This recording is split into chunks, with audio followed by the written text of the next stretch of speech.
Hi, this is Chris from the Star Wars Kidscast blog and podcast, and you're listening to Less Than 12 Parsecs, the fastest Star Wars podcast in the galaxy. Now here's your host, Tim McMahon. This is the story of Star Wars. You can read along with me in your book.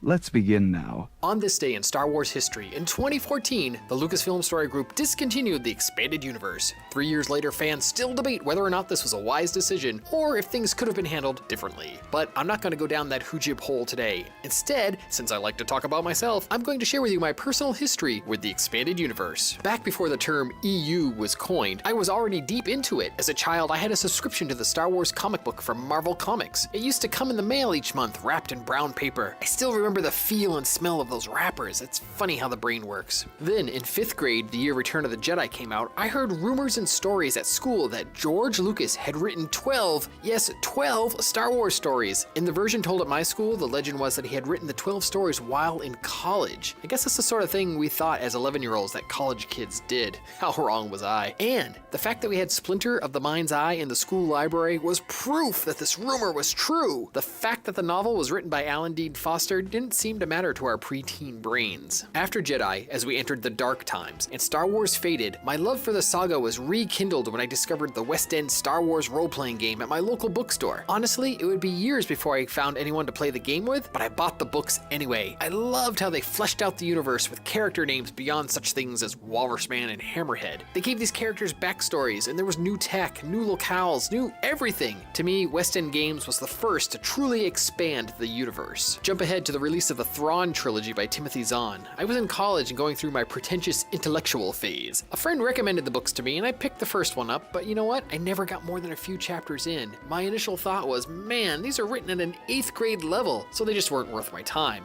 Yeah, I was a snob. Come on, you have to admit though, the EU was never high quality literature. And I didn't get past this mental block until 1994. I picked up the trilogy in paperback in an airport bookstore and took them with me as I tramped my way across Europe. They were a great way to pass the time on the plane and later the trains. And I can't tell you how great they were to use as a conversation starter with other travelers. Back before Star Wars was everywhere once again, people would perk up when they saw that classic logo. After that, the EU novels started coming out at a fevered pitch, and since I was working my way through college at a bookstore at the time, I was sure to get them all. And the comics too, and I even bought my first computer at the time just to play Star Wars games. At the time, they were so fun even when they were bad, and man, they could be bad, but they could also be great. But as I was saying, at the time, that's all we had for Star Wars. When the special editions later came out and the prequels, it felt like you were part of a cool nerd club when you recognized the expanded universe elements added to the background of those films, like Dash Rendar's Outrider in A New Hope, or when Obi-Wan Kenobi name-checked Quinlan Vos in Episode 3. So as time went on and the EU rolled on, I read all the novels and all the comics.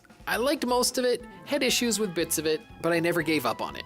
Then it all came to an end. At first, I was one of those angry fanboys who joined online groups asking for the continuation of the expanded universe.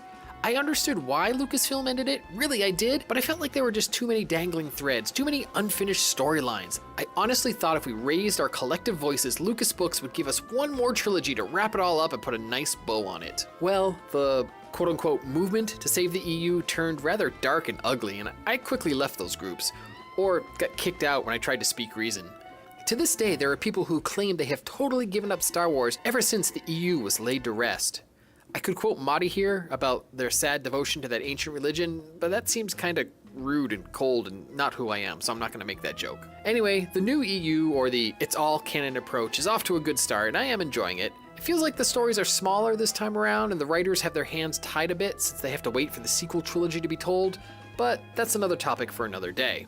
So there you go, that's my history with the old expanded universe. What's your history with the old expanded universe? I want to know. Email me at 12parsecs.podcast@gmail.com or connect with me on any of my social media accounts. All the links can be found on my website, 12parsecs.podcast.com. Thanks for listening. Utini!